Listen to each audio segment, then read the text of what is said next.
Ya, saya record ya. Jadi saya langsung nodong dan ternyata Kang Mek bisa. Kalau boleh cerita sedikit, Kang Mek ini namanya Mahmud Mubarok. Beliau ketua komunitas Cimahi Heritage. Kalau Cimahi Heritage itu berdiri sejak kapan dan bagaimana pergerakannya, kegiatannya? Nanti boleh Kang Mek mohon Sedikit, izin cerita sendiri sedikit ya Kang ya. sedikit aja. Terus ya sambil nunggu kita langsung aja ini ya ngobrol-ngobrolnya. Dan sebelumnya terima kasih banget loh Kang sudah Nah, menyediakan waktu untuk kami, terutama saya sih sebenarnya. Saya tuh selalu kepo soal sejarah, selalu pengen tahu soal sejarah terutama makam-makam tua dimanapun itu. Gitu. Nah salah satunya Cimahi sebagai kota yang tua dan akhirnya pengen tahu aja sejarah-sejarah makam tua di Cimahi itu seperti apa, dan ternyata Kang Mek punya stoknya yang banyak, dan saya menunggu sekali ceritanya ini. siap. Iya, jadi tanpa banyak waktu, biar cepet ya Kang ya, Oh, langsung aja dimulai ya Kang ya, enggak, silahkan. gitu. Assalamualaikum warahmatullahi wabarakatuh. Waalaikumsalam. Kita semua, selamat sore. Saya lihat ada Mas Dodi juga nih ikut gabung. Iya, ini teman-teman lama. Malah ketemu di sini. Salam kenal buat semuanya, teman-teman di Indonesia Graveyard. Wah, Ya. luar biasa nih. Ya ini cerita sedikit aja lah, saya kira karena namanya makam sebetulnya dimanapun juga banyak ya, cuman kesempatan kita untuk mengunjungi itu kan sedikit gitu kan, karena pikirannya apa sih ke makam gitu kan, ngapain juga gitu. Tapi bagi orang-orang yang menyukai sejarah ataupun peninggalan-peninggalan masa lalu ya, makam itu adalah salah satu yang tidak boleh terlewatkan gitu. Baik, saya cerita sedikit tentang Cimahi Heritage dan nanti tentang tentang sejarah Cimahi. Cimahi Heritage ini berdirinya itu tanggal 5 April 2015. Jadi sebetulnya sudah dari tahun 2012 atau kemudian 2010 sebetulnya sudah pernah sering ada kegiatan. Waktu itu sih cuma jalan-jalan biasa aja keliling kota Cimahi cepet-cepet untuk dokumentasi bangunan-bangunan tua. Karena kita tahu bangunan-bangunan itu ya punya nilai-nilai yang tinggi lah dari sisi arsitektur dan sejarahnya gitu kan. Peninggalan Belanda. Namun kok lama-lama banyak yang berguguran, banyak yang diratakan ya dengan tanah, jadi udah mulai dibongkar atau minimal di bagian depannya itu diubah gitu, sehingga tidak muncul lagi sisi yang artistiknya itu udah hilang gitu. Sehingga dari situ muncul keinginan kita untuk mendokumentasikan itu. Tadinya hanya sekedar itu, tapi lama-lama rasanya akan lebih menarik lagi kalau kemudian pesertanya hanya tidak hanya beberapa orang, tapi kemudian masyarakat banyak, dan di situ kita sambil kemudian menceritakan sejarahnya gitu kan, karena pasti balik bangunan itu ada ceritanya, ada sejarah segala macam. Maka kemudian tanggal 5 April 2015 kita membuat sebuah jelajah. Pertama waktu itu jelajah Baros Camp, karena dulu itu daerah Baros itu merupakan camp interneran zaman Jepang. Dari situ yang kemudian menjadi awal mula bergulirnya kegiatan-kegiatan Cimahi Heritage sampai sekarang. Alhamdulillah gitu, dan tadi sedikit ngobrol juga, akhirnya kegiatan kami yang seperti jelajah semacam ini akhirnya diadopsi oleh pemerintahan kota di Cimahi jadi sebuah wisata militer. Itu tentang Cimahi Heritage. Sampai sekarang sih saya sebetulnya bukan ketua ya jadi-jadian lah, karena nggak ada yang mengurus sebagai ketua, ya sudahlah jadi ketua aja. Sama sih sebenarnya. Kayak gitu.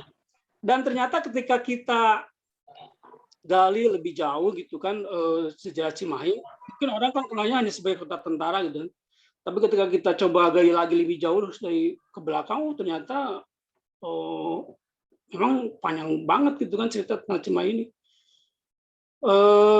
Gimana caranya kalau gitu ya? Wah, ini saya ke zaman-zaman bahula, zaman geologi, ini zaman prasejarah dulu, masa depan dulu. Sini deh, ini yang paling gampang di peta.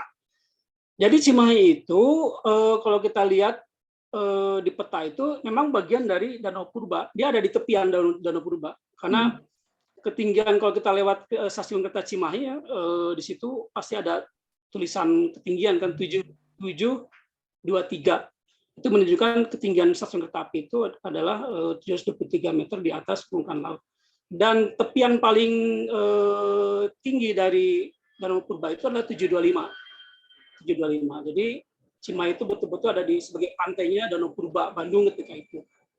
Nah, kalau kita tahu kan di daerah Cipatat ya, ada Goa Pawon yang di situ kan ditemukan manusia-manusia prasejarah yang tinggal di daerah perbukitan kapur. Akan di situ ditemukan.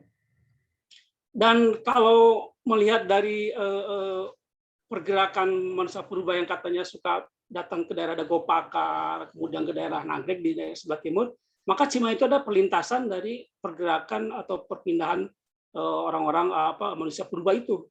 Dan saya sih bahkan sebetulnya menduga jangan-jangan di Cimahi pun ada gitu kan pemukiman orang purba itu, hanya belum ketahui aja. PD-nya gitu ya. Hanya belum ketahui aja karena memang kita ada di daerah ketinggian gitu kan, daerah ketinggian. Ya.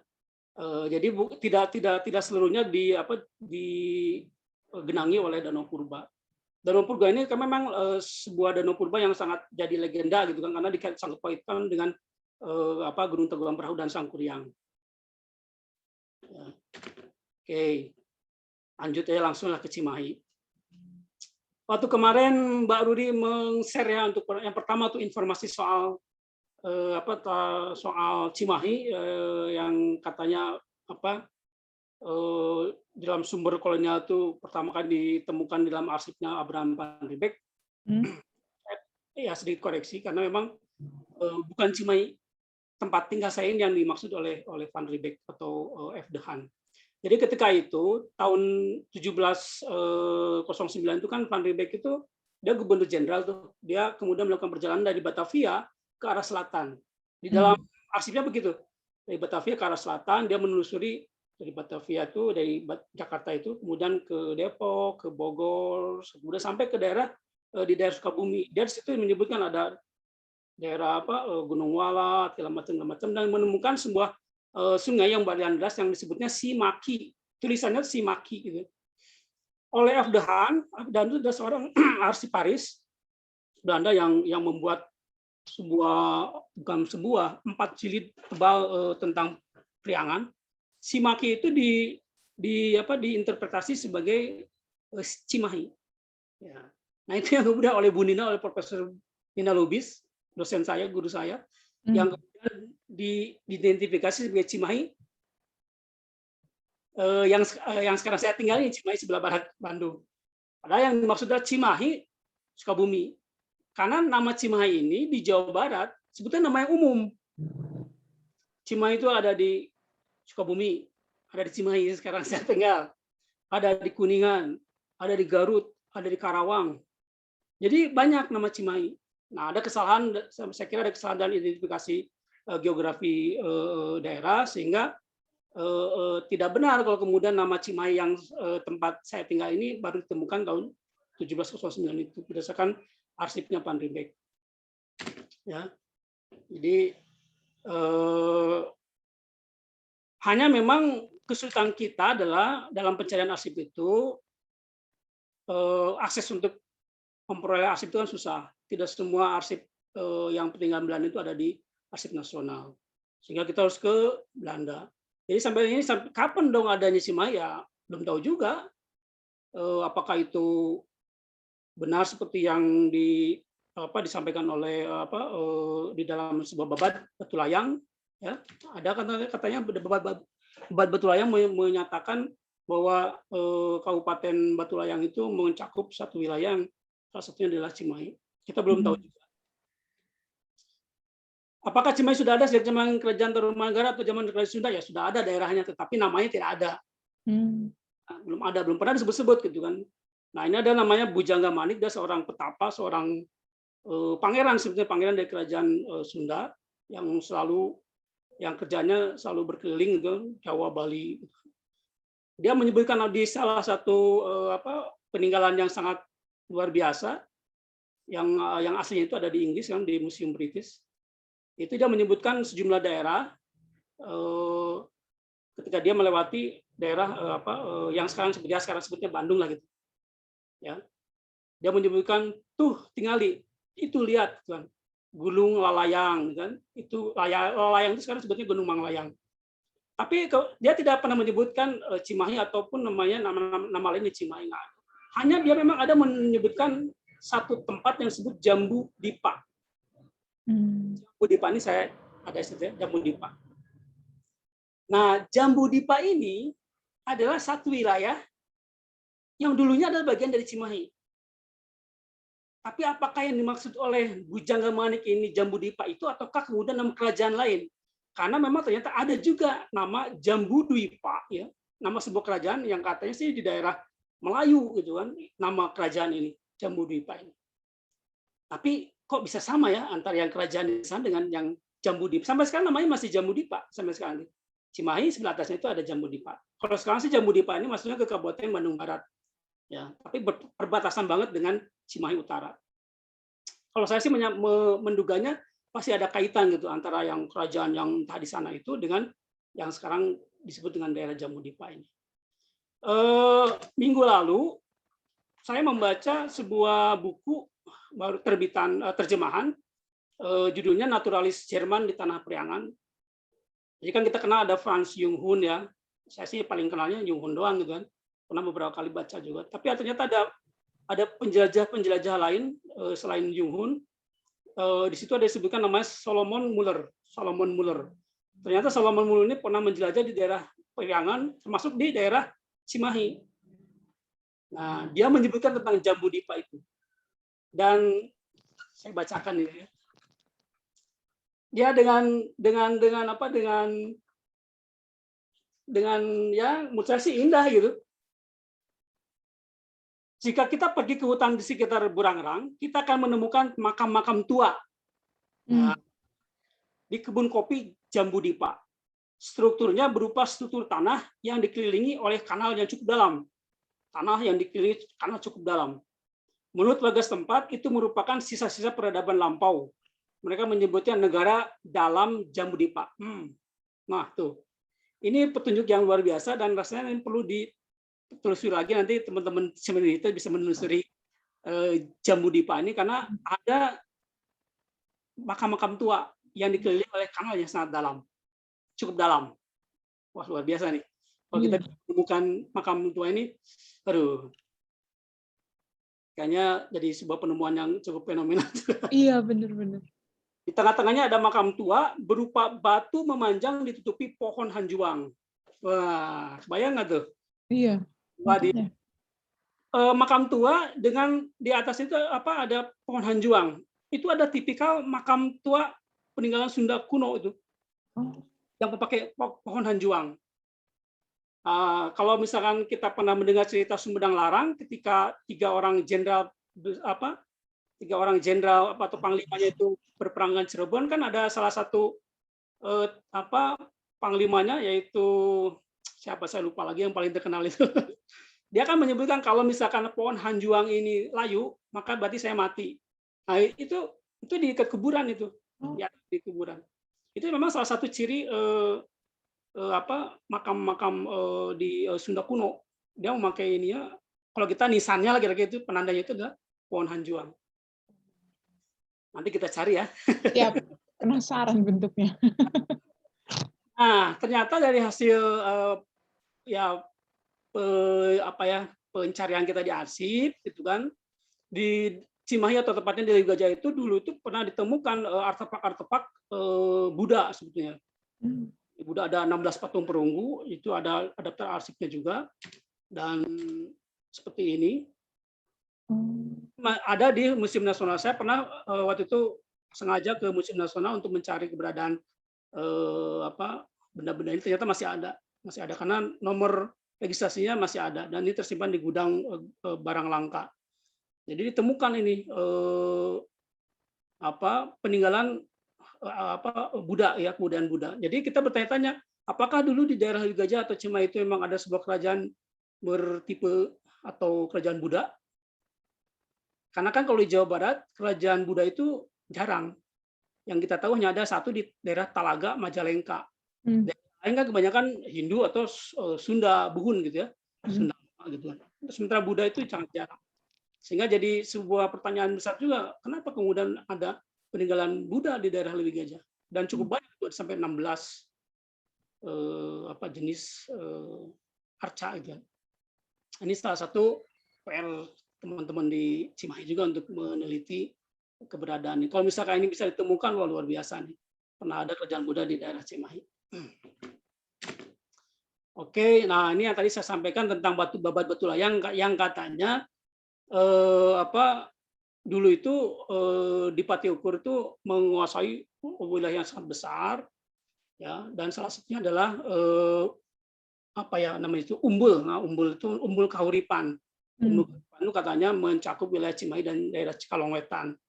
Tapi terus terang saya sendiri belum pernah membaca atau menemukan babat Batulayang ini. Saya perhatikan ketika Bu Nina Lubis menulis di buku Sejarah Cimahi dan dia mengutip babat Batulayang, ternyata itu tidak langsung dari babat Batulayangnya, melainkan dari majalah Mangle. Sehingga babat Batulayang asli itu seperti apa, saya belum tahu juga. Kalau misalnya ini bisa ditemukan, pastinya bisa mengungkap juga kapan kemudian Cimahi ini pernah mulai muncul dalam sejarah gitu. Nah inilah. Dulu Cimahi itu disebutnya Cilokotot. Agak ribet ya. Nah, Cilokotot. Nanti akan kenapa kemudian perlu dipenjelasan, karena nanti akan terkait dengan makam-makam tua di kita ini. Cilokotot ya. Jadi ketika zaman siapa Dendels lah gitu ya.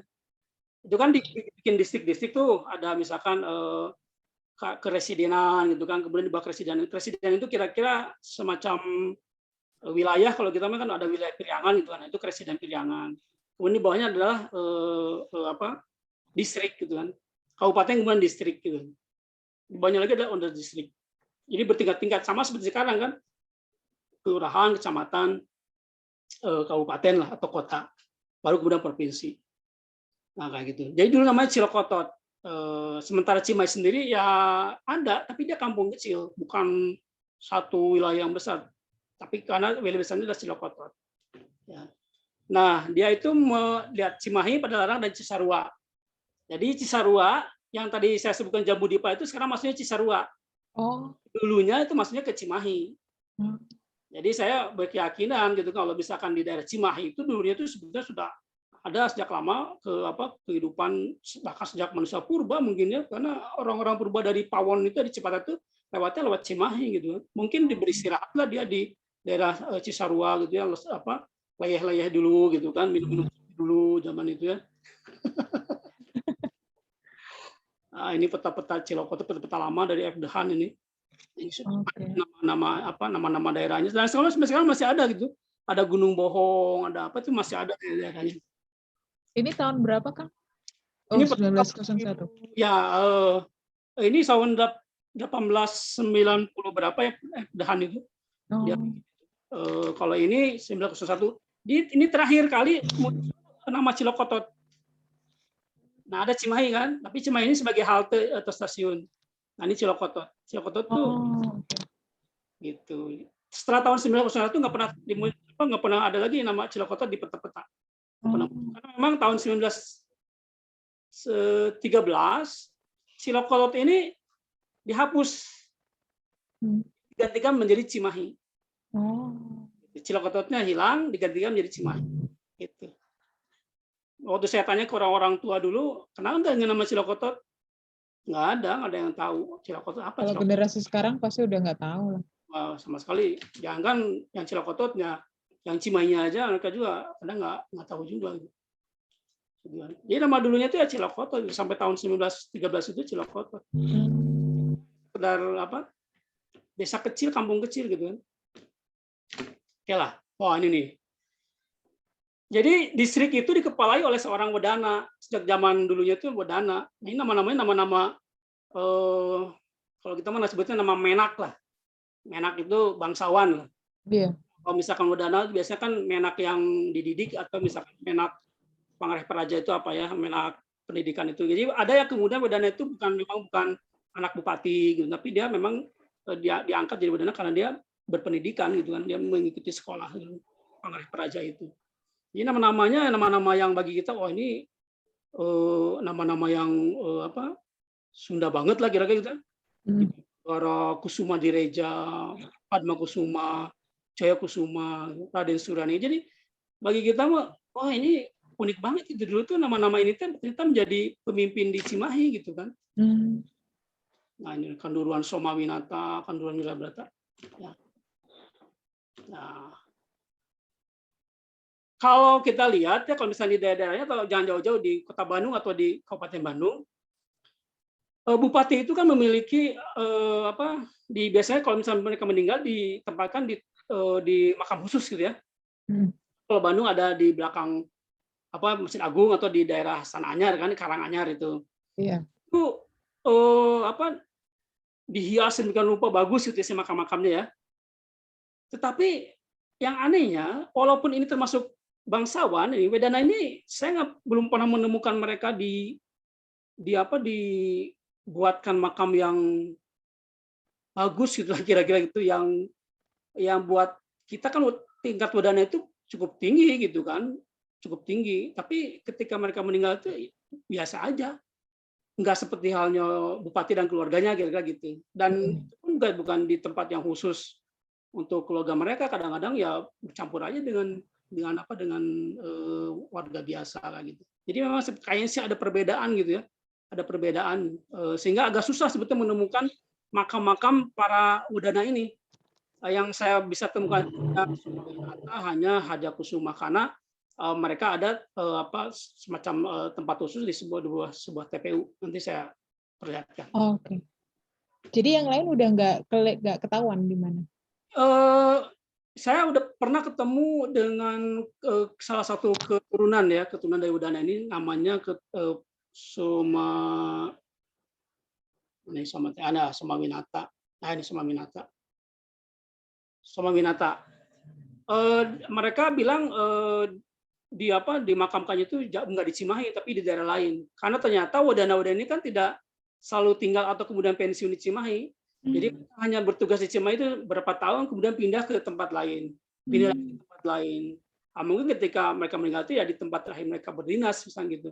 Jadi ada yang tersebar di Cililin, di daerah mungkin di daerah mana Bandung Utara atau Bandung Selatan kayak gitu. Nah, yang saya temukan itu baru 2, Suma Direja sama Hadja Kusuma. Ya udah Cimahi sampai lewat-lewat aja nama-nama. Walaupun sebenarnya saya suka kagum-kagum itu nama-nama bangsawan gitu kan. Wah, karena nama-nama ini kan nggak ada gitu kan. Iya. Nggak ada yang pakai kayak gini kecuali beberapa keluarga yang memang masih keturunan mereka. Oke. Nah, kemudian Cimahi kaitan dengan Belanda. Kan kita tahu Cimahi itu kota tentara. Kenapa kemudian dipilih menjadi kota tentara? Memang punya posisi yang strategis dengan kehadiran di Jalan Raya Pos, kemudian ada kereta api, rel kereta api. Kemudian dari sisi suhu iklimnya, ketika itu Cimahi itu rasanya seperti Amsterdam katanya gitu. Karena dinginnya itu sama dengan Amsterdam, sehingga dipilih menjadi garnison. Jadi berdatangan ke Cimahi. Ya, bertahan kecil karena dijadikan sebagai pusat pertahanan atau garnison terbesar di Hindia Belanda. Ini si Daendels, di Jalan Raya Pos yang dibikin oleh Daendels, ini di Cimahi. Nah, ini pembentukan garnisonnya. Nah, ini si komandannya nih, komandan garnisonnya ini si Van Loenen ya, Van Loenen ini. Oke, ini jadi di zaman Belanda nih, Hindia Belanda ya, Hindia Belanda. Makanya sekarang menjadi pusat militer, salah satu pusat militer di Indonesia ya karena memang sejak zaman Belanda memang sudah dibikin sedemikian rupa fasilitas tentara. Ya. Hotelnya ada, tempat laundrynya juga ada, pabrik rotinya ada, pabrik sikat giginya aja ada dibikin untuk orang-orang militer atau tentara Belanda. Ini salah satu peninggalan yang sampai sekarang masih dipakai, penjara militer. Oh, ini yang terkenal Rumah Sakit Bustira. Ini dari dulu pun rumah sakit militer. Ini masih ada Kang ininya apa gedungnya? Masih ada. Oh. Masih utuh dan ini sudah ditetapkan sebagai cagar budaya beberapa bulan yang lalu. Oke. Ini terkait dengan sejarah singkat lah kira-kira perjalanan Cimahi dari mulai pengaruhnya dari zaman Hindu, mungkin zaman Sunda lama, zaman Buddha sampai pengaruh zaman kolonial. Ini rombongan orang-orang nggak ada kerjaan ini. Sama kalau kami selalu dibilang orang-orang selo. Selo itu apa? Ya itu tadi nggak ada kerjaan, main ke kuburan. Ya. Nah, daerah Cipageran ini perbatasan dengan Jambu Dipa. Oh. Cipageran itu batas banget dengan Jambu Dipa. Jadi nggak heran kalau kemudian Cipageran ini ya menjadi salah satu tempat tua atau tempat salah satu munculnya masyarakat atau desa gitu di Cimahi. Jadi salah satu desa tua itu ya Cipageran ini karena saya kira memang ada kaitan dengan Jambu Dipa itu. Jadi ketika misalnya Jambu Dipa itu memang dia beraktivitas ada negara dalam itu ya, negara dalam Jambu Dipa, maka dia aktivitasnya sampai ke Cipageran ini karena sampai ke bawah itu karena berdekatan banget gitu kan. Bahkan kemudian ada sekelompok sejarawan dari negeri tetangga ya yang kemudian menyebutkan bahwa Cipageran ini adalah sebuah kabuyutan. Jadi dalam masyarakat Sunda ada yang disebut dengan kabuyutan itu tempat yang sangat disakralkan, sangat diagungkan gitu kan. Yang bisa jadi dia dulunya itu adalah tempat belajar cantrik-cantrik gitu ya, untuk belajar menulis, kemudian belajar kanuragan segala macam, atau kemudian dia berisi petilasan atau makam-makam. Nah, itu kabuyutan gitu kan. Nah, di sini ada yang kemudian disebutnya kabuyutan Cipageran, tapi bukan di makam tua ini, tapi di bawahnya kabuyutan Cipageran. Di sini ada seorang tokoh yang disebut sebagai yang namanya adalah Wirasuta Wijaya. Nah ini itu abaikan yang di dekat itunya ya, diabaikan aja. Jadi di TPU Muslimin tepatnya namanya itu nama formalnya itu TPU Muslimin Cipageran. Oke. Itu ada kemudian satu gedung atau bangunan yang kemudian berisi makam ini, makam Wirasuta, dan kemudian ada istrinya Fatimah Sekarwangi. Ya, cuman memang ini sudah dirombak, sudah diinovasi sehingga dibuat baru, ya, bahkan ada yang terbaru lagi nanti di ini. Ini masih sebetulnya udah agak lama. Yang terbaru itu ini terbarunya nih. Oh. Itu sebelahnya istrinya, bukan? Ya, ini istrinya. Oh, ini Wirasutanya. Yang sebelah itu Wirasuta. Ini perkiraannya tahun berapa nih, Kang?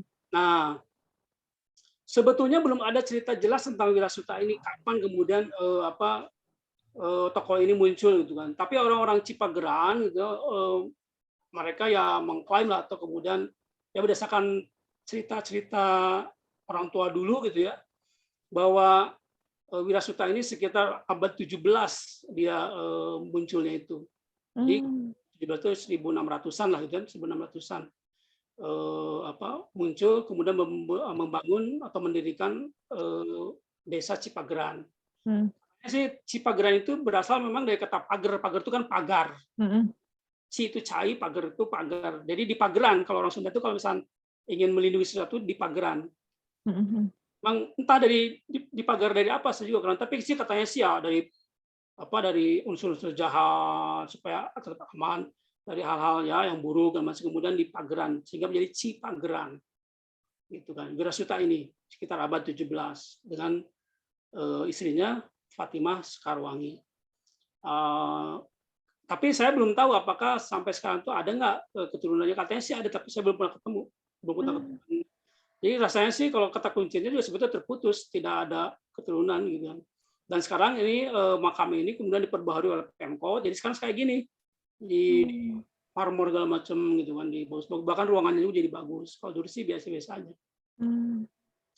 Nah kemudian ini sebetulnya di samping kanannya lagi Wirasuta itu ada makam seorang pangeran raja dari Cirebon. Cuman saya belum tahu ini kaitannya dengan wirasuta itu apa gitu kan. Kenapa tiba-tiba kemudian ada makam lain dan dia berasal dari Cirebon, Pangeran Subratawijaya ini. Oh, Nggak tahu deketan tempatnya. di satu ruangan itu. Satu ruangan. Oke. Jadi karena sampai sekarang juga anak cucunya itu ya tidak pernah muncul juga gitu kan. Tidak pernah muncul juga. Apakah memang punya kaitannya wirasuta? Belum tahu. Karena sosok wirasuta sendiri kan ada, kalau pencarian kita ya, ada setidaknya di 3 tempat. Ada di Cimahi, di Cipageran, kemudian di Banjaran, dan di Subang, kemudian di Karawang, Wirasuta Wijaya ini. Nah, kita juga jangan-jangan yang kita KW ini yang di sini Cipageran. Hanya petilasan gitu kan, bisa aja ya. Iya, bisa hanya jadi. Petilasan, bukan makam sesungguhnya gitu kan. Kemudian masih susah.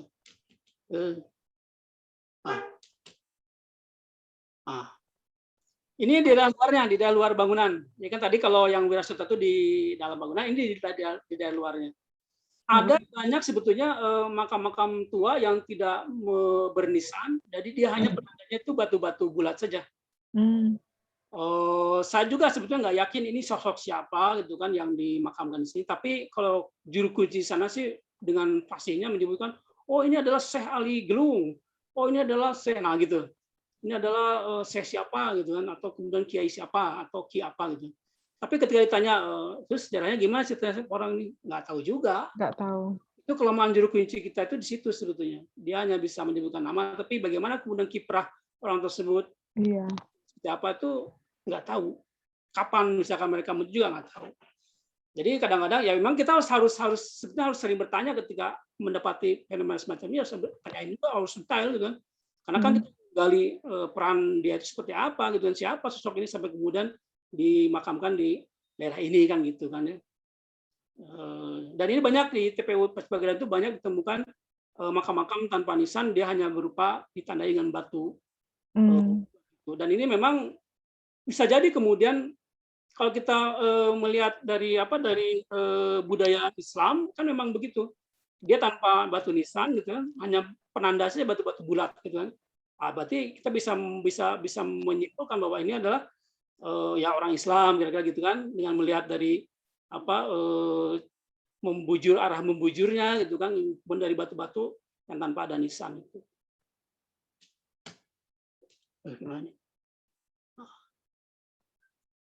Nah ini di luar bangunan nih. Masih satu kompleks ya? Wow, pohonnya.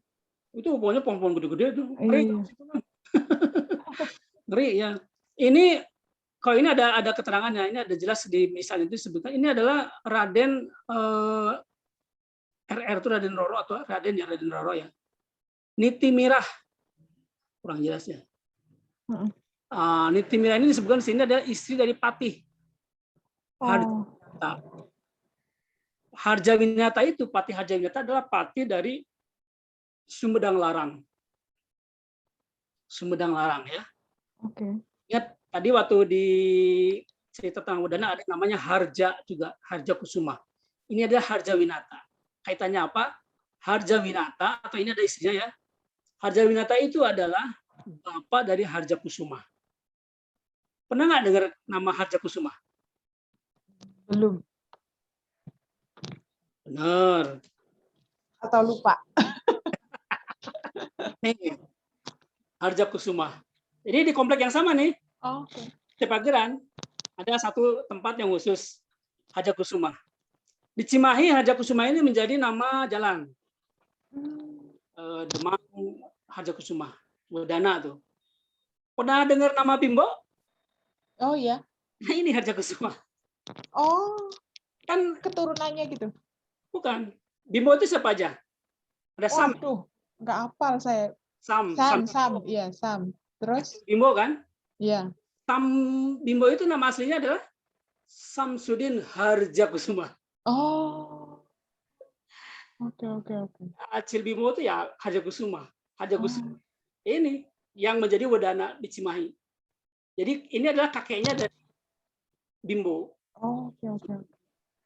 Sementara bapaknya adalah Patih, bapaknya Harja Kusuma adalah Patih Sumedang Larang Harjawinata. yang tadi isinya itu di makam kayaknya, tapi di luar bangunan tuh agak aneh makanya gitu. Iya ya. Apa nggak dimasukkan ke makam keluarga khusus itu di Hadjakusuma gitu. Ya, ini Hadjakusuma ada di sini. Ini masih kosong, nanti mungkin ya siapa Kang Acil atau kalau ini mungkin di sini juga kalau mungkin Oh, Kang Sam itu. Kang Sam itu beberapa kali diberitakan meninggal. Saya iya. lihat tuh kasihan banget itu. Iya bener. Kacau. Jadi Bimbo itu punya kaitan kuat dengan Cimahi karena dia Cimahi. dari sini. Gitu. Oke ya, ini Hadjakusuma. Itu di TPU Muslimin Cipageran atau yang sekarang ya jadinya sih Wirasuta tadi itu. Jadi Oh, Wirasuta itu lebih dikenal. namanya TPU apa, Kang? TPU Muslimin Cipageran. Cipageran. Cipageran. Oke. Nah, kita berkunjung ke daerah bawah yang di daerah Jalan Gandawijaya. Ini pusat nadi utama Cimahi itu ya salah satunya ada Jalan Gandawijaya. Dari Pasar Antri sampai ke arah alun-alun itu jalan yang cukup panjang, sekitar 1 kilo lah Jalan Gandawijaya. Dan di belakang pertokoan-pertokoan itu terdapat makam Mbah Dalem Tumpang ini. Oke. Jadi, orang nggak akan nyangka kalau di belakang itu kok ada makam tua gitu kan. Kan pertokoan semua yang ramai, tapi begitu kita masuk gang kecil, masuk ke komplek ini, hilang itu ramainya itu. Swear, Oh, nggak kedengeran tuh yang ribut-ribut jalan raya itu, kita kayak sepi gitu kan. Aneh juga. Ini adalah makam Mbah Dalem Tumpang dengan istrinya, Raden Linggar. ada namanya? Ya, nggak ada. Oh, nggak ada. Nggak ada, cuman penanda gitu aja. Penanda gitu aja. Ini Mbah Tumpang dan Raden Linggar. Nah, Itu siapa itu, Kang? sosok Mbah Dalem Tumpang juga sebetulnya banyak versi. Banyak kemudian karena ya namanya tokoh lah gitu ya, memang pasti banyak versinya juga. Jadi ada yang menyebutkan bahwa Mbah Dalem Tumpang ini adalah perwira atau prajurit atau perwira dari Mataram. Atau kemudian di versi lain, kalau ini saya mendapatkan dari silsilah salah satu keturunannya bahwa Mbah Dalem Tumpang ini adalah putra dari Pangeran Samsudin dari kerajaan dari Cirebon. Tetapi dia kemudian lama berguru atau mencari ilmu lah kira-kira gitu, berguru ke Mataram. Nah, dari Mataram dia tidak pulang ke Cirebon tapi dia mencari daerah, akhirnya nyampainya di Cimahi. Gitu. Nah, ketika itu kan Cimahi berada di wilayah Kabupaten Bandung, kemudian dia menjadi bupatinya adalah dalam Anggadereja kedua atau ketiga, saya lupa. Nah, beliau menikah dengan putrinya bupati Anggadereja II, tidak salah, 1700 berapa lah, kira-kira gitu. Nah, makanya kalau kemudian kita kalau melihat dari kurun waktu bupati itu dikaitkan dengan Mataram, ya kan zaman Mataram ketika ramai-ramainya di Kepriangan kan tahun 1628 tuh waktu nyerang ke Batavia, Bupati Ukur. Kalau ini 1700, kayaknya jauh banget gitu kan, beda 1 abad gitu. Makanya saya lebih percaya dengan versi yang keluarga kalau dia betulan dari Cirebon sebetulnya gitu, bukan dari Mataram gitu. Kalau versi Mataramnya itu dia sebutnya sebagai Ronggonoto katanya gitu. Wah, ini banyak versinya macam-macam. Bahkan nanti akan ada kaitannya dia disebutkan sebagai keturunan dari versi lain ya. Keturunan dari Arya Penangsang. Malah sampai Arya Penangsang ya. Sampai Arya Penangsang lebih tua lagi. Iya. Ya. Nah, sayang memang kita waktu itu memang tidak boleh untuk berlama-lama di dalam ruangan ini sama juru kuncinya sehingga Karena apa? Ya menjaga atau istilah biasa kayak gitu di tempat-tempat ini hanya sekedar berdoa langsung keluar lagi foto-foto udah selesai. Waktu di foto juga kayaknya sih kita nggak menemukan hal yang aneh-aneh juga. Ternyata sih agak berharap juga tuh apa gitu. Nemu apa gitu ya, suka ada bayangan apa gitu. Tapi nggak menemukan juga. Nah, waktu itu kita lagi kunjungan ke sini. Ya, ini di luarnya ada beberapa makam juga. Jadi kan bangunan, kemudian di luarnya ada makam-makam yang katanya sih keturunan dari keturunan dari Dalam Tumpang ini. Dalam tumpang. Mbah Dalam Tumpang. Kita lanjut ke TPU Cigugur. Di sini ada Eyang Nur Karim. Nah, ini. Eyang Nur Karim bin Raden Nala Taruno. Ini yang kemudian salah satu versi menyebutkan bahwa Eyang Nur Karim ini adalah keturunan dari Arya Penangsang.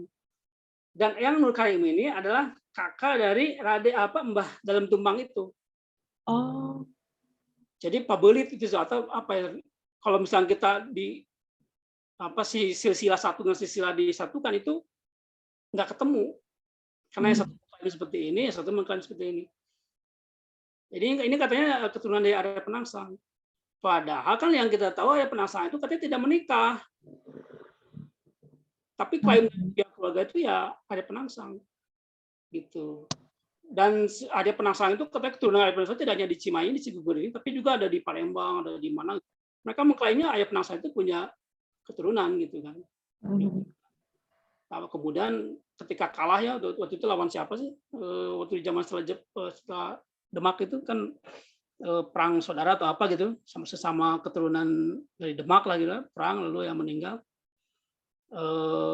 Tapi katanya sih sempat menikah sehingga menurunkan keturunan-keturunan yang lari keluar dari Mataram atau dari daerah Jipang ya, dari daerah Jipang atau daerah Demak. Dan kemudian larinya sampai ke Cimahi atau ke Cigugur. Nah, Eyang Nur Karim ini punya kekuasaan yang sangat luas, daerahnya sangat luas. Jadi kalau kita ke Cimahi, daerah Cigugur, yang di Cimahi itu disebutnya Cigugur Tengah. Oke. Ke utara itu ada namanya Cigugur Kaler. Kaler itu utara. Ya. Kemudian di sebelah selatan ada Cigugur Hilir. Ya, jadi sangat jauh banget ya wilayah Cigugurnya. Oh sorry, yang di utara itu bukan Cigugur Kaler tapi Cigugur Hilir. Cigugur Girang. Girang itu hilir. Itu dulu wilayah beliau gitu, wilayah Eyang Nur Karim. Eyang Nur Karim. Dan ini di TPU Cigugur ini TPU besar. Di luarnya itu ini bangunan kan, di luarnya itu banyak banget, udah padat banget. Dan ada kemudian di situ ada siapa? Ada yang Raden Abdul Halim. Namanya jadikan nama jalan tuh Abdul Halim di Cimahi. Karena menjadi lurah di Kelurahan Cibabat. Kemudian ada siapa lagi? Ada itu katanya keturunan dari Eyang Nur Karim ini. Itu. Ya, TPU Cigugur tuh. Oke. Catat. Lanjut, ya ini ke makam kaum. Apa sih kaum? Kaum itu biasanya kan berkaitan dengan masjid ya. Iya. Ya, kaum itu biasanya dengan masjid. Nah, ini adalah makam dari pendiri atau orang-orang yang menghibahkan atau mewakafkan tanahnya untuk dijadikan Masjid Agung Cimahi. Konon itu kan, ini pengakuan klaim dari pihak keluarga bahwa Masjid Agung Cimahi itu dibangunnya pada tahun 1817. Beberapa tahun setelah selesai Jalan Raya Pos 1810 tuh. 7 tahun selesai dapat Jalan Raya Pos dibangun Masjid Agung Cimahi. Jadi ini keluarga Raden Haji Nasir yang membangun dan yang pemilik tanahnya itu. Dan ini dimakamkannya di sini. Dan istri serta anak-anaknya. Cuma 2 ini, Kang? Oh, banyak, sebentar. Belakang itu banyak yang satu kompleks itu makam kaum semua gitu. Atau jadi yang menjadi foto di flyer itu yang ini. Di makamnya makam keluarga pembangun atau pemilik pemilik lahan Masjid Agung Cimahi yang menurut keluarga 1817 dibangunnya. Artinya ya dia awal-awal abad 19 ya. Tapi kalau kita melihat dari corak makam atau kemudian melihat dari sejarah bangunan masjid gitu kan, memang belum bisa menentukan juga, belum bisa memastikan juga apakah betul ini 17 atau kemudian meninggalnya kan 1825-an atau 1830-an lah kira-kira gitu. Apakah betul? Karena memang belum ada catatannya juga mereka ini hidup di zaman itu. Kalau melihat dari sejarah pembangunan Masjid Agung Cimahi tahun 18 ada sebuah foto alun-alun Cimahi, saya nggak sertakan di sini. Itu tahun 1895, itu Masjid Agungnya belum ada. Apanya belum ada? Masjid Agungnya. Oh. Makanya sementara mereka klaim 1817 sudah dibangun gitu kan. Padahal di foto itu belum kelihatan ada Masjid Agung di alun-alun Cimahi. Itu kan alun-alun Cimahi depannya adalah masjid. Nah, apakah betul nggak ini klaimnya? Cuma memang kalau melihat dari desain gitu, ini kan gaya-gaya Gujaratnya kayak gini ya. Desain gaya-gaya Gujarat nih, ya. Iya, benar-benar. Lama juga gitu kan. Lama juga ini. Wah, ini kan biasanya kayak gini yang makam-makam Islam, makam-makam Iya, Islam. benar. Kalau sekarang mungkin udah jarang juga yang kayak gini. Nah, ini 1887 nih. Nah, meninggalnya itu 1887. Ini istrinya kalau tidak salah, Juwaria nih. Istrinya yang tadi. Bukan istrinya, keturunannya lah. Oh. Meninggalnya 1979, lahirnya 1887. Keturunan dari Raden Haji Nasir tadi itu. Nah, di komplek ini tidak jauh dari komplek yang Haji Nasir ini dan keluarganya. Ini ada ini. Tadinya kita juga nggak, ini apa sih? Kok gini? Itu makam Kang katanya. Hah, makam juga. Makamnya sebelah mana, Kang? Ini. Jadi makamnya katanya longsor. Oh. Kan ini makamnya panjang nih. Kok beda sendiri, agak terpisah dari komplek yang masjid kaum tadi itu. Yang sebelah kanan longsor gitu, sisi kanannya. Karena itu longsor, karena kebanyakan itu tebing, tebing banget longsor. Terus kita nanya, kalau ini makam siapa? Pasti nggak akan percaya deh. Emang siapa? Ini makamnya di Patiukur. Wah loh. Masa separah itu? Makanya. Sementara yang kita tahu kan di Patiukur itu kan dibawa ke Mataram, dipenggal kan di Mataram gitu kan. Iya. Tapi ini katanya makam di Patiukur. Ini ya kalau masalah setempat dibutin makam Mbah Panjang. Nah, panjang. Ya sekitar 2,5 meter, 3 meter lah panjang makamnya ini. Tapi ternyata sosok Mbah Panjang ini adalah di Patiukur.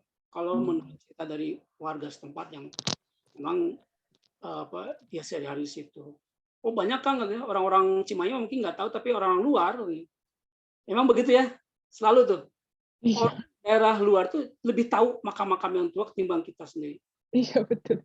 Bener loh itu. Saya juga heran kok mereka tahu. Itu datang loh Kang katanya setiap malam Jumat Tapu mereka datang ke sini karena mereka tahu itu makam di Patiukur. Waduh. Makin ngeri juga ini, aduh makam di Patiukur katanya. Tapi kalau sampai nggak terawat kayak gitu kayaknya.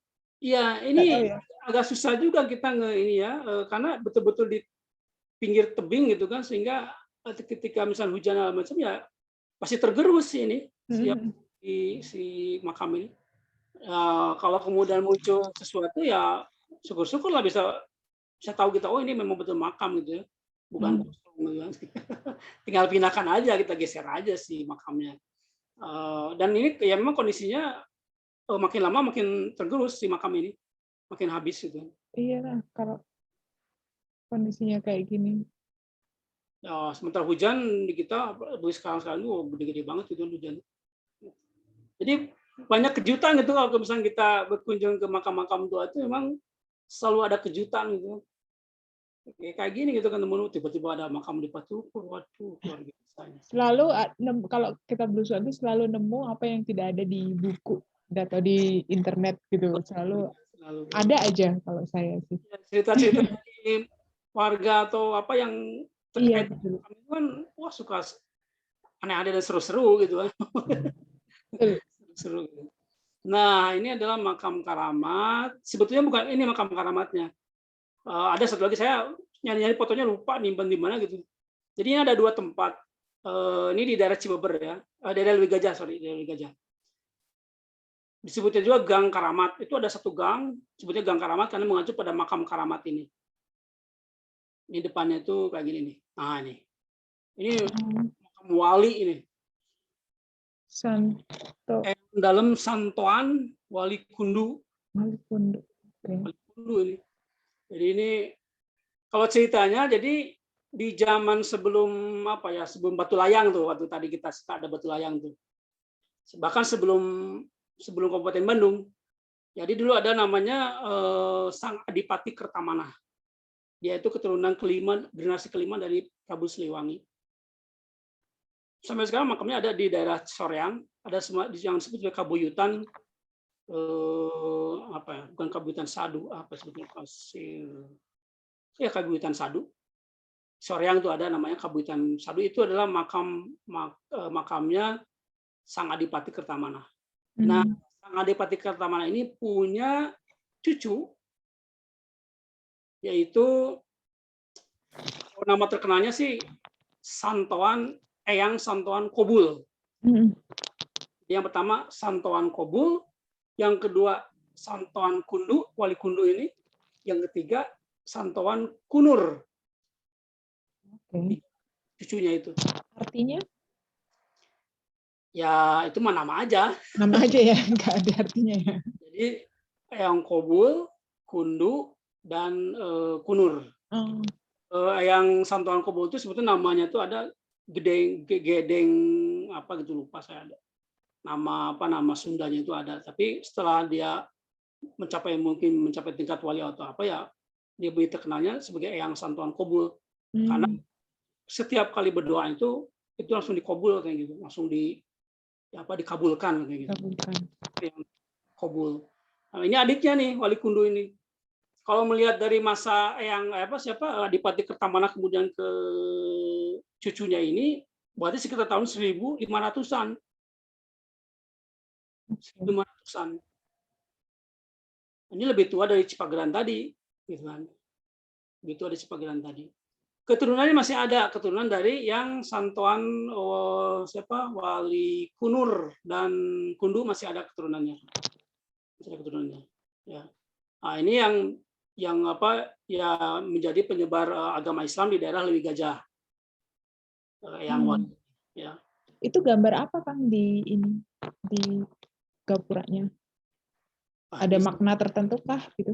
Ini sih kalau atasnya sih memang huruf-huruf kaligrafi ya. Yang samping-samping itu? Samping-sampingnya mah kayaknya sih kreasi dari warga juga kok ini sih. Nggak ada apa gitu. Nggak ada, kayak bukan kreasi aja nih mah. Karena ini juga baru, si gerbang juga dibikinnya baru. Mana? Ya, ini yang Santoan Wali Kundu itu dari arah depan. Ini setiap malam, ya terutama malam Jumat, banyak yang tirakat di situ. Tapi pernah ada yang 3 bulan, 4 bulan. Waktu saya terakhir ke sana itu bulan apa ya? Itu ada yang baru selesai tirakat katanya 4 bulan. Di situ 4 bulan. Lagi-lagi orang luar, bukan orang Cimahi. Jadi orang-orang luar banyak yang ke sini. Sementara kita nggak pernah. Nggak pernah gitu ya. Jadi nggak tahu lah kayak gitu ya. Jadi namanya itu lebih dikenal oleh orang luar ketimbang oleh orang luar, orang yang dekat gitu. Kalau ini sebetulnya makam agak kekinian lah, karena dia 1950-an. Ini saya Usman Domiri. Beliau ini adalah mursyid atau pimpinan dari Tarekat Tijaniyah. Tarekat Tijaniyah. Beliau ini asalnya dari Hadramaut, Yaman. Bapaknya itu dari Hadramaut. Kemudian bapaknya itu menikah dengan seorang putri Jogja katanya gitu. Menurut keluarga ya. Inilah saya Usman Domiri tahun 1880-an. Dan beliau ini kemudian belajar ke negeri Yaman segala macam, cari ilmu, dan kemudian menjadi mursyid Tarekat Tijaniyah. Tarekat besar kan. Dan ini salah seorang tokoh pejuang sebetulnya kalau di Cimahi itu. Kalau zaman-zaman kemerdekaan kan ada laskar-laskar ya. Ini adalah Laskar Fisabilillah Hizbullah itu ya, beliau yang menjadi pimpinannya. Sebetulnya yang menarik dari di makam Syekh Usman Domini itu adalah masjidnya. Ada nggak masjidnya? Oh, nggak ke ini. Masjid, oh nggak ada sih, terakhir.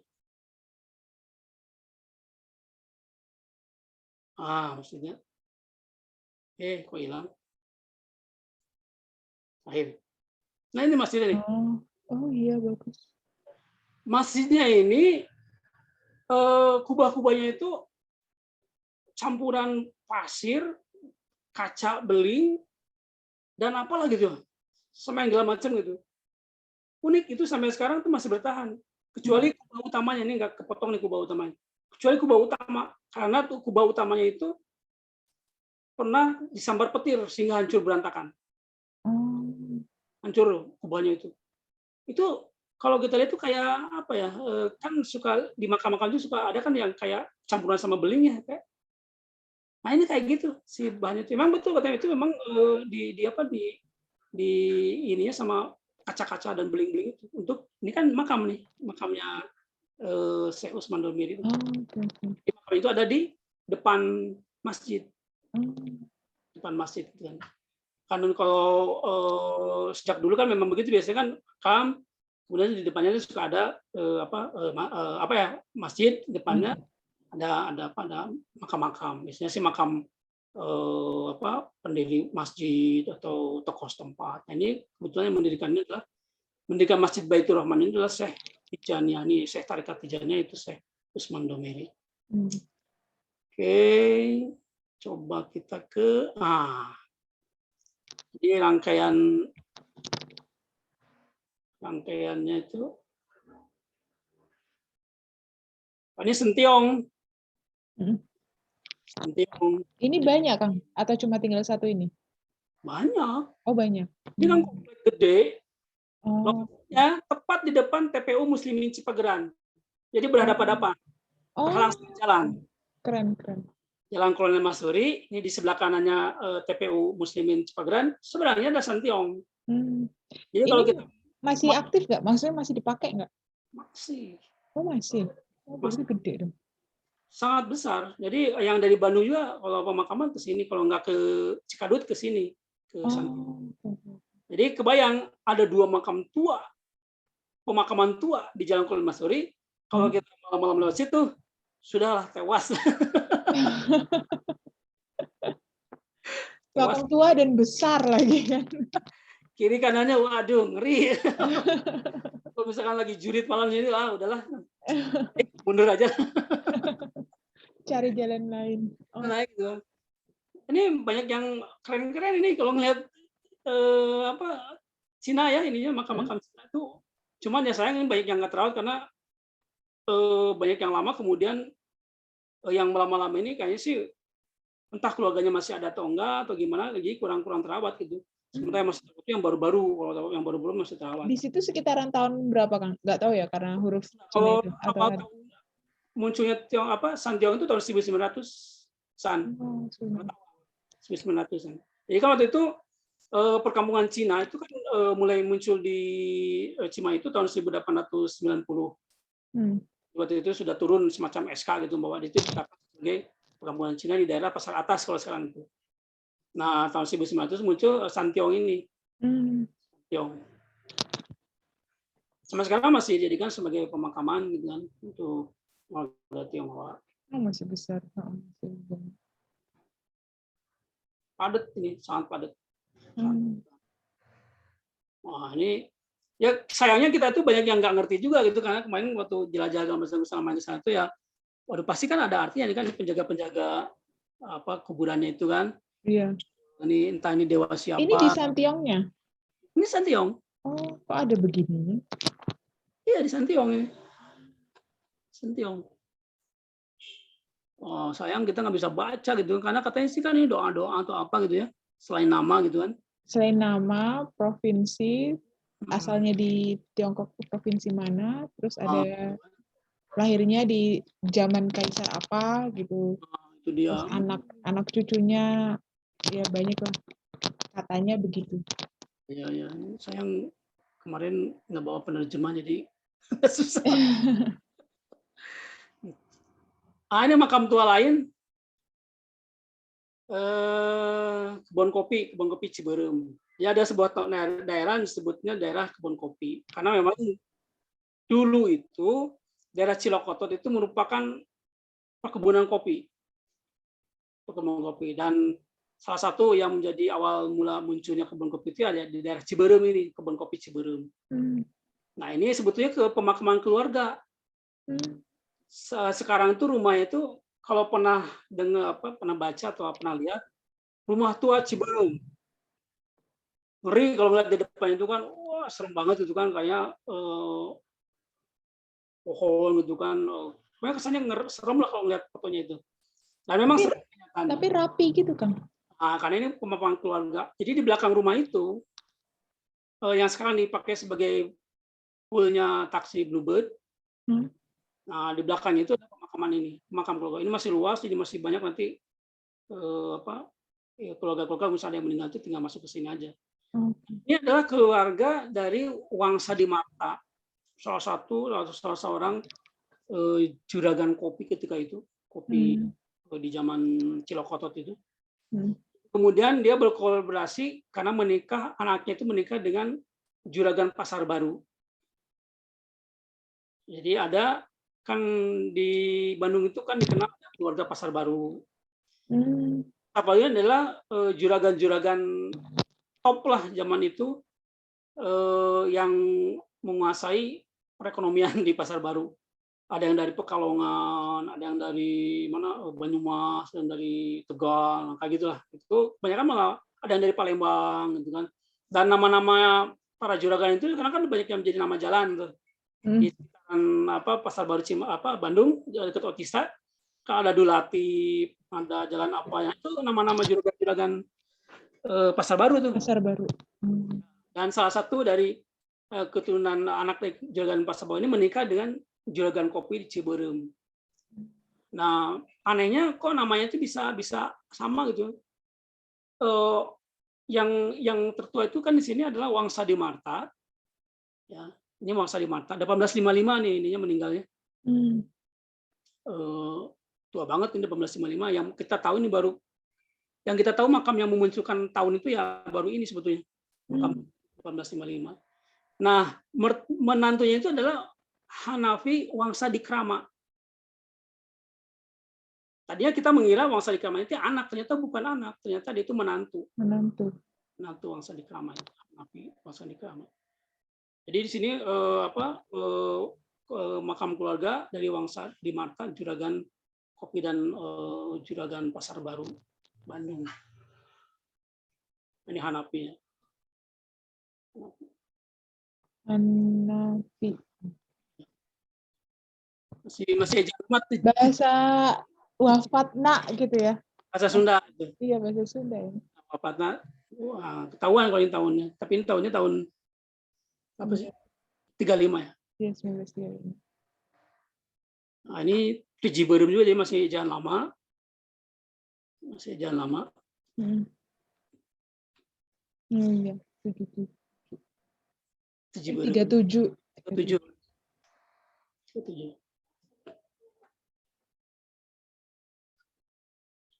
Kalau ke sini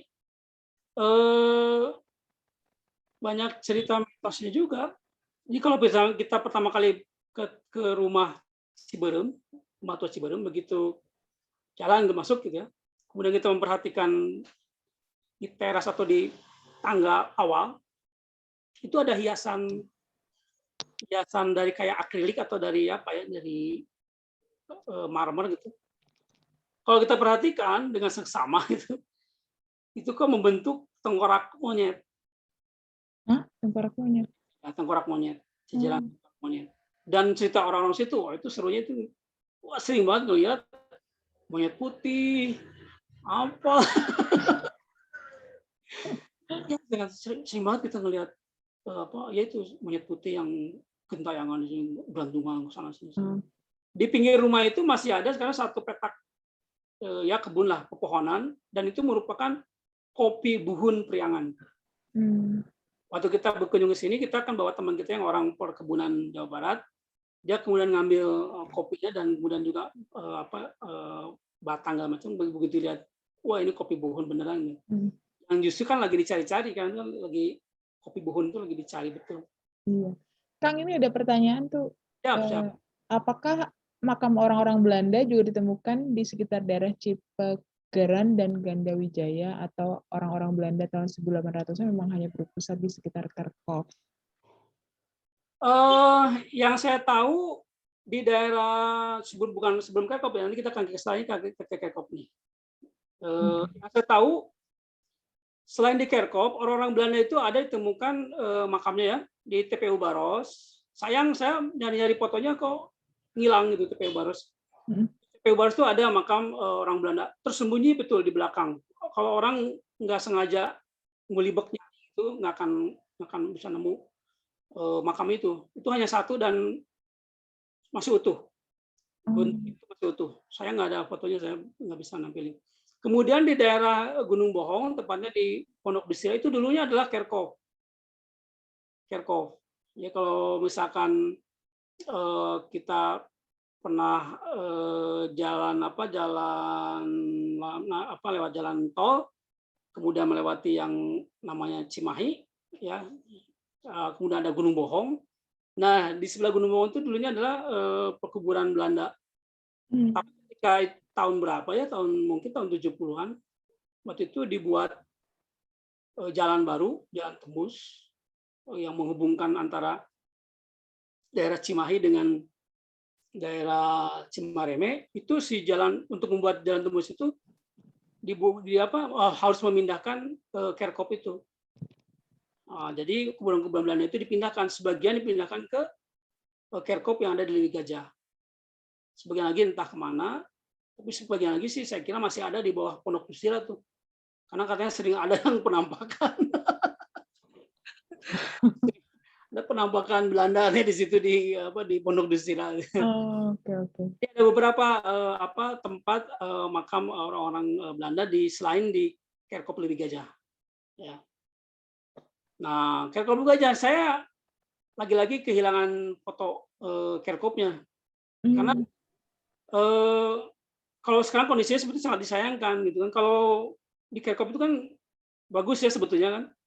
Yang paling khas itu adalah si makam itu ditutup oleh marmer kan ya? Iya. Itu kan marmernya mahal. Betul. Itu dicongkel itu habis entah sama siapa. Habis tahun 2016 itu saya waktu ke sana itu masih ada si marmer, masih kalau kita masuk ke RFL itu sebelah kiri itu masih ada yang si marmer itu. Waktu kemarin ke sana lagi kok udah hilang. Astaga. Hari lagi yang lain udah hilang lagi. Yang di depannya udah hilang, apalagi yang dalam wah udah. Jadi yang makam-makam tua yang di Kerkhoff lama itu sama sekali udah nggak menunjukkan lagi yang makam tua Belandanya. Katanya sih mahal ya kalau gitu. Iya. Di daerah Jayagiri kan ada tuh yang dekat ke arah Yunghun, dekat Pasir Yunghun. Si marmernya itu kan dijadikan batu penggilasan buat nyuci. Astaga. Ternyata di mana-mana sama ya. Karena enakan kan itu, aduh mulus banget itu, enakan. Mungkin ini juga dicongkel buat nyuci. Di Kerkhoff itu kan. Kemudian tahun berapa? Tahun 2001 tuh heboh di Kerkhoff Lewi Gajah itu ada harta karun. Itu entah pemburu harta karun dari mana itu kan. Mereka menggali, membongkar kuburan, salah satu kuburan, dua kuburan dibongkar karena berdasarkan ilham dan apalah gitu ya, mereka menyebutkan di bawah ada harta karun. Itu bikin heboh Cimahi lah setidaknya gitu. Setiap hari orang nongkrong di situ pengen tahu bener nggak nemu. Setelah seminggu nggak ketahuan, nggak ada hasilnya, hanya ditutup lagi itu. Nggak jadi dapat nemu harta karunnya. Nah, kalau ini RFL Lewi Gajah.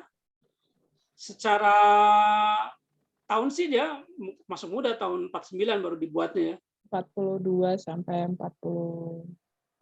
Jadi 42 itu adalah orang-orang yang meninggalnya. Oh ya.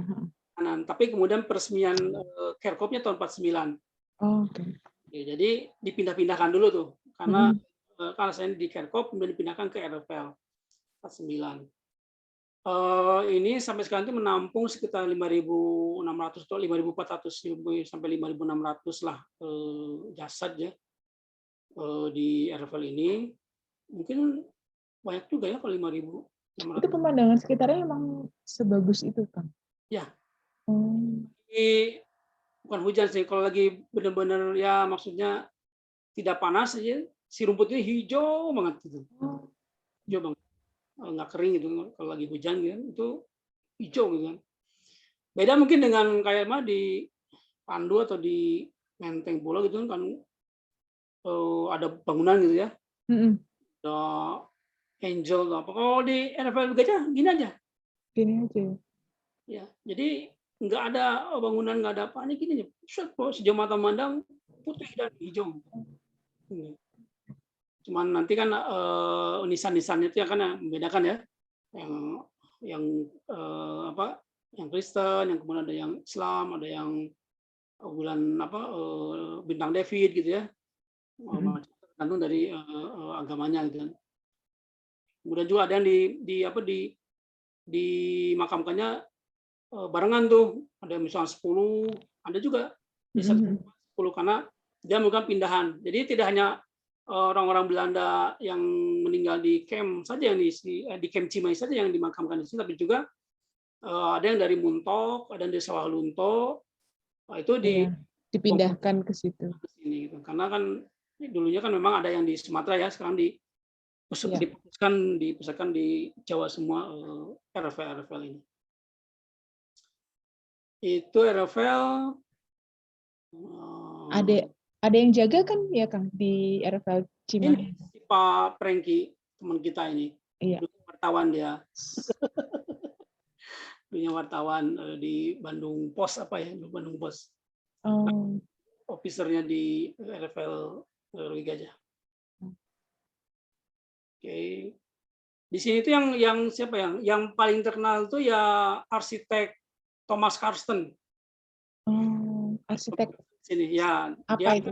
Arsitek bangunan apa? yang merancang Semarang, Oh. kemudian yang Palembang itu apa dulu pasar apa tuh yang sekarang dibongkar tuh dia, kemudian Malang juga dia, kemudian dia sempat mau merancang pengembangan kota Bandung, tapi keburu masuk Jepang dan kemudian dia ditangkap.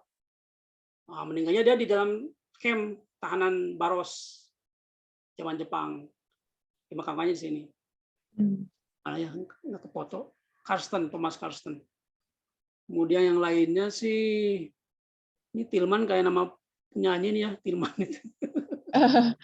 Jadi orang-orang yang dimakamkan di RFL ini apa Belanda aja atau beberapa Belanda totok yang tidak bisa meninggalkan Parahyangan saat itu? Ya, kalau untuk yang RFL Gajah, kebanyakan yang meninggal di dalam camp tahanan. Jadi ketika masa Jepang 42 sampai 45 itu kan Cimahi itu menjadi pusat salah satu yang terbesar karena ada beberapa camp gitu kan, camp Baros 4, camp Baros 9, camp apa bambu camp, train camp gitu, ada beberapa camp. Ya namanya di camp ya, tahu sendiri kan kondisinya kayak itu, hanya nggak bertahan, ada yang disiksa segala macam, ada yang meninggal, dan yang meninggal itu kebanyakan di sini di RFL ini. Ya, masa 42 sampai 45 itu mungkin ada sekitar 4.000-an lah gitu yang meninggal akhirnya dimakan semua. Jadi tidak hanya orang-orang Belanda saja. Iya. Kemudian kan orang Kenil kan ada orang Sunda, ada orang Sulawesi Utara ya, Manado, ada orang Makassar, ada orang Ambon, banyak di sini. Orang Jawa juga, ya kan. Kenil ini banyak. Kalau misalnya telusuri ke dalam kan ada pasti nemuin marga-marga Manado gitu kan. Atau nama-nama tadi ada nama-nama Jawa gitu kan. Jadi tidak hanya orang Belanda. Dan ini yang paling sering dengan mudah kalau orang-orang Belanda mau kunjungan ke Cimahi itu, ya ini yang paling sering dikunjungi karena mereka cari tahu, misalkan cari tahu neneknya, kakeknya, atau siapalah kayak gitu. Tuh ada tambahan tuh Kang, Thomas Karsten tuh perancang Pasar Gede Surakarta, Tata Kota Semarang, Pasar Betul. Cinde Palembang, Istana, dan Masjid Besar Mangkunegaran, Museum Luar Sono biasa. Budoyo. Dia Oh. arsitek besar dia itu, Thomas Karsten itu. Ini yang komen juga arsitek sih, Kang. Teman saya, makanya dia tahu. Masih banyak. Ini luar biasa ya, tapi berakhirnya dia di sini, di Cimahi, di RFL Lewi Gajah. Ya. Jadi kalau misalkan ini kan sekitar luasnya 2 hektar, kalau kita keliling itu ya sejam lah bisa terkeliling semua.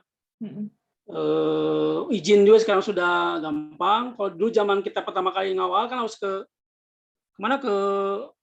Yayasan Allah itu ya, Allah Rahman Stifting ya. Kalau dulu itu kan harus mengajukan surat gitu kan.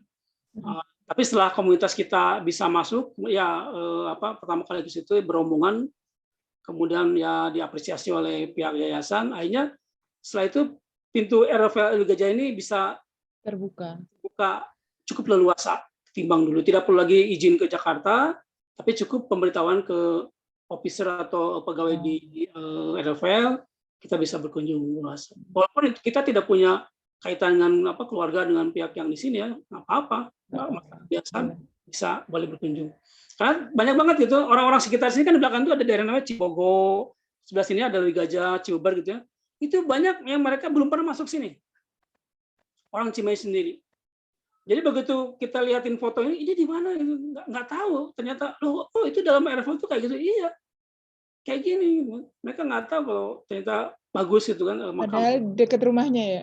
Mereka pernah singgah untuk lihat sini.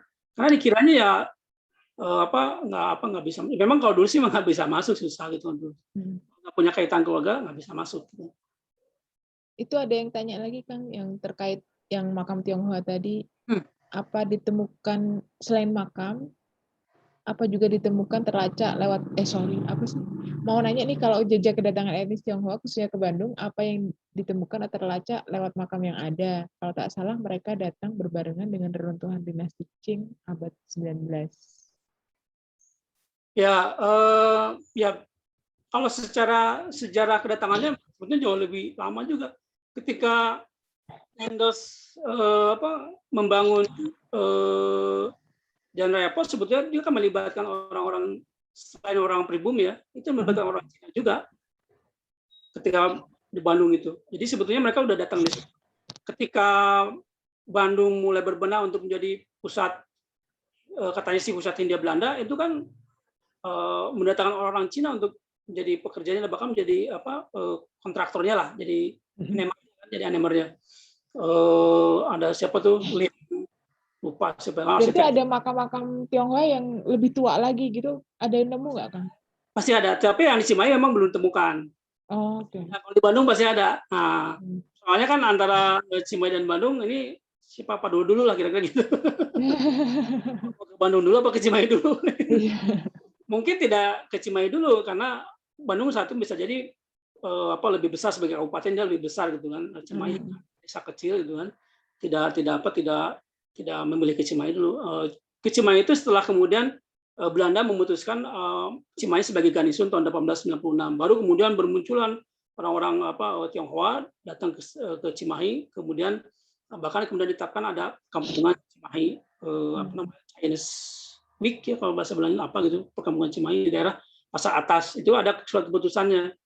Sekarang peninggalannya masih ada tuh satu blok jajaran rumah yang tua, walaupun udah kemarin mengalami ambruk, udah sangat mengkhawatirkan kondisinya, tapi masih terlihat bahwa itu yang peninggalan Chinatown-nya lah kira-kira itu pecinannya.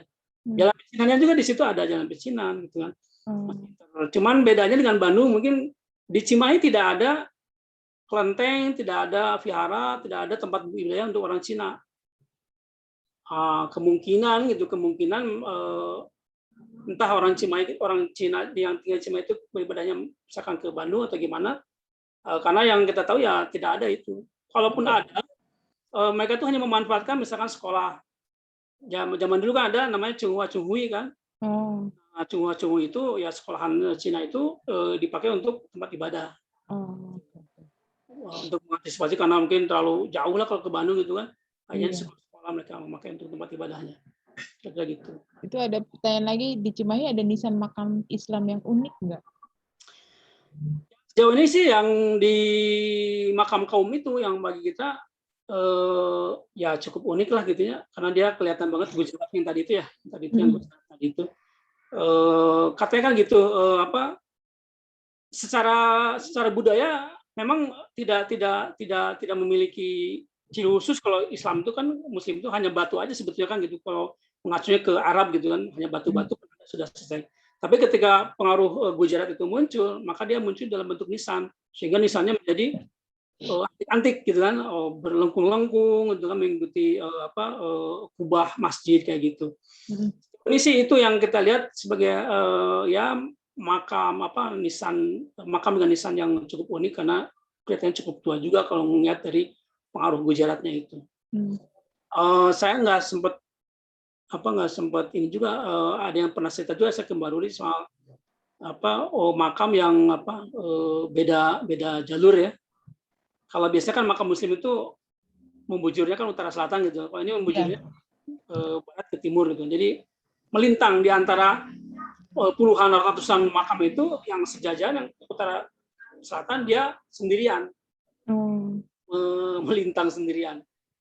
Konon katanya itu di daerah Kalidam, itu katanya makam seorang pembesar dari daerah Sumedang Larang, yang mungkin ketika itu dia masih mengagem atau memegang adat lama katanya gitu kan, mungkin ada Sunda lama mungkin ya, saya juga kurang tahu nih apakah betul Sunda lama.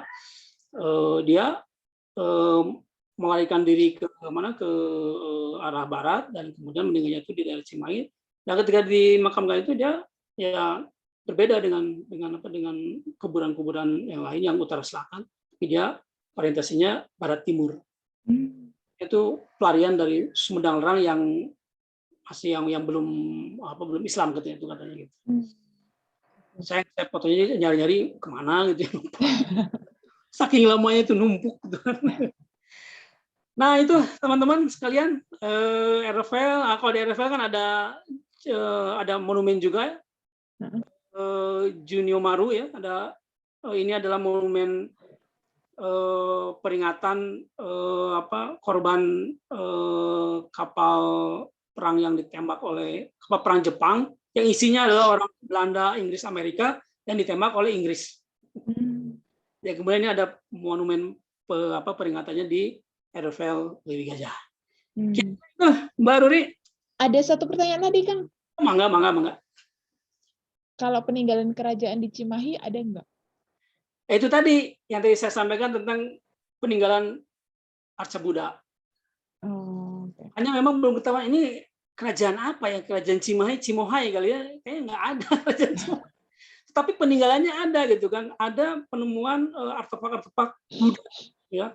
Di situ ada kueri, ada amoga apalah gitu belakang itu, Vitellakos apa gitu ya.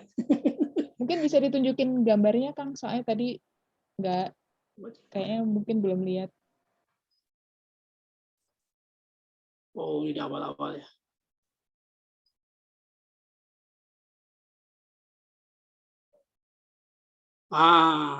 Ini Buddha Amoghasiddha Kuera Kinar-Kinari. Nah, ini Kinar-Kinari ini manusia atau burung berkepala manusia.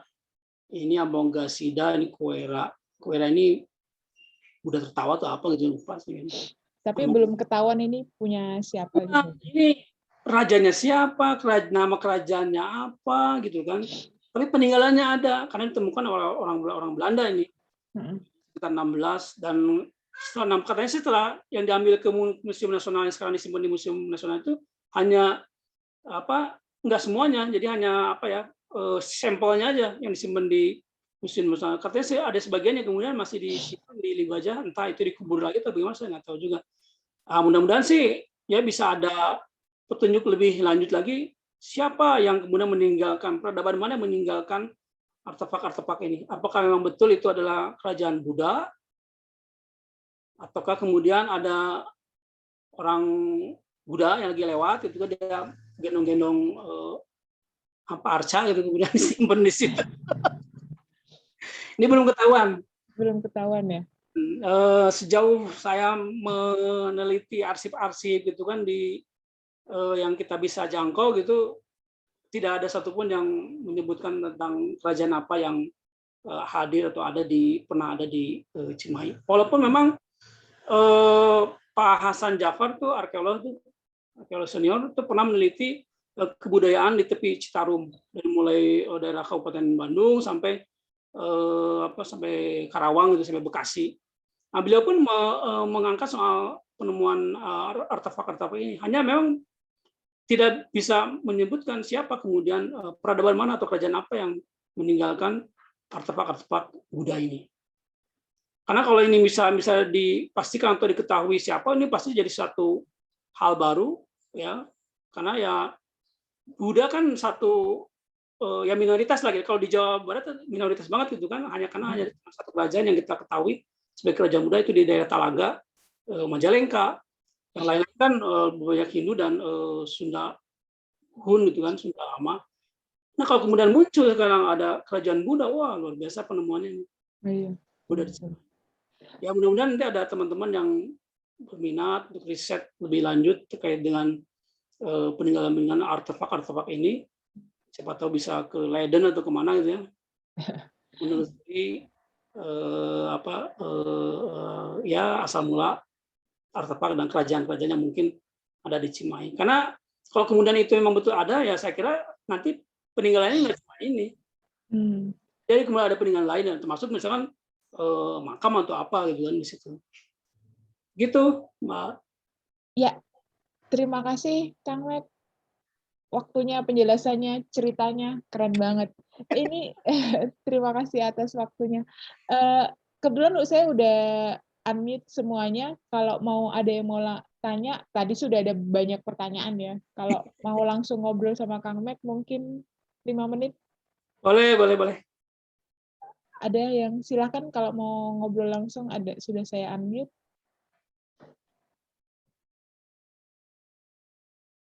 Mungkin ada pertanyaan atau apa yang bisa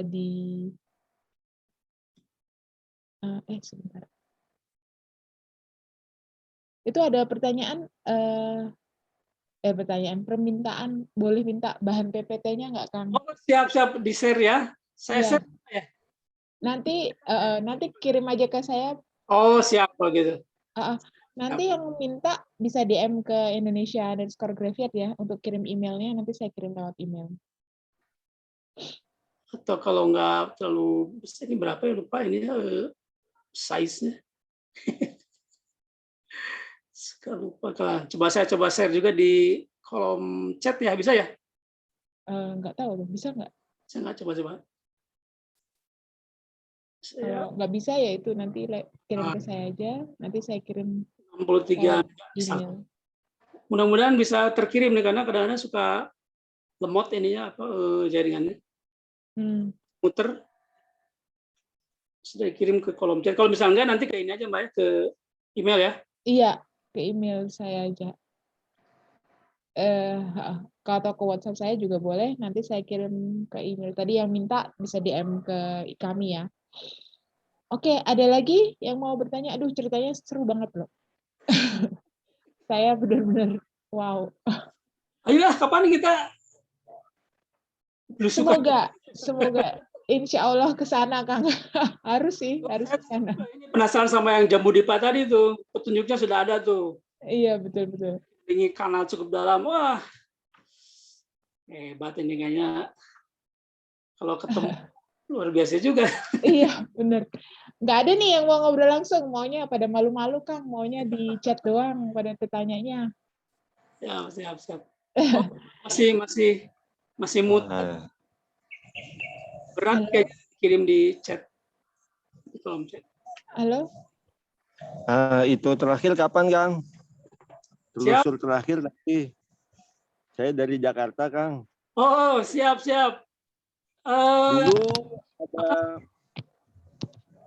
Dulu ada kawan, namanya siapa ya, waktu itu ikut kongres di Kediri, Kang. Oh, cewek. Tasya. Ya, betul. Tanya sama dia, Kang. Siap, berarti sampaikan ya. Tasya ikut. Ya. Tahun ini harusnya di Pontianak ya, atau di mana ya, lupa? Iya, Pontianak, tapi kayaknya pandemi terus terlalu jauh juga, Kang. Pandemi yang bisa jadi menghentikan ini juga susah ya. Susah. Kapan telusur lagi gitu, Kang? Siap. Kalau kita sih mudah-mudahan tiap bulan selalu ada gitu kan. Sudah kegiatan. Dalam waktu dekat, kapan Kang kegiatan? Kegiatan paling waktu dekat tuh tanggal 10 November kita ada peluncuran buku Prahara Cimahi. Kemudian akhir November kita ada jelajah terkait dengan jelajah pendidikan. Jelajah sekolah-sekolah lama. Kan di daerah Baros utama itu ada banyak banget sekolah-sekolah lama, sekolah Katolik, sekolah Kristen, kemudian sekolah HIS-nya itu banyak banget. Itu mau kita jelajahi lagi karena masih banyak yang belum tahu juga tentang dalaman dari Santo Michael itu seperti apa, Santo Mikael seperti apa, terus Santo Yusuf itu masih banyak yang belum tahu juga. Kebetulan pihak dari sekolah sana udah mengizinkan untuk kita kunjungan. Gitu. Itu udah bisa ya kalau mau download tadi filenya udah ada di kolom chat ternyata bisa. Siap. Ya, silahkan yang mau download langsung aja. 63 mega tapi. Iya, Oke, ada lagi? Nanti disampaikan ke Tasya nih. Ya, terima kasih, Kang.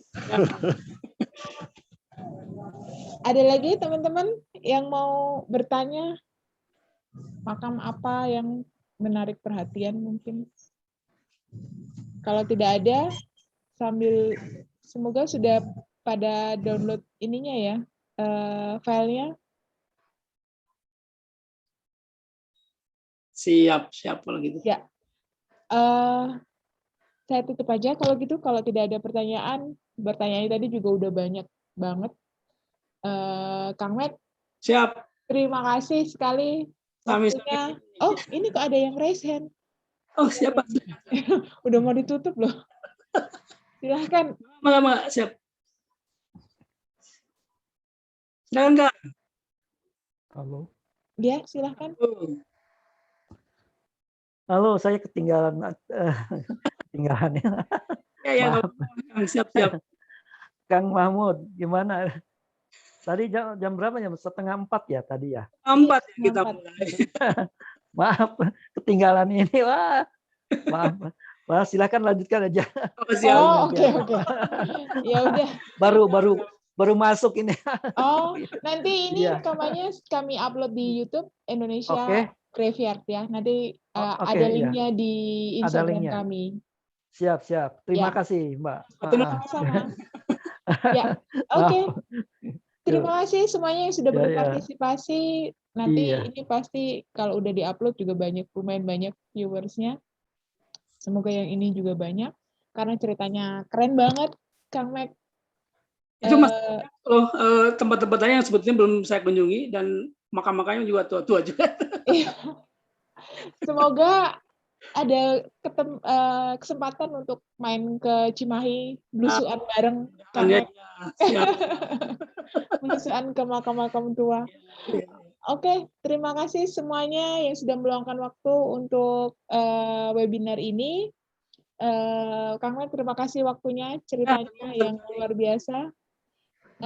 Nanti akan segera saya upload setelah ini selesai, segera saya upload dan linknya saya bagi di Instagram kami @IndonesiaGraveyard. Izin ya Kang untuk upload di YouTube. Mangga.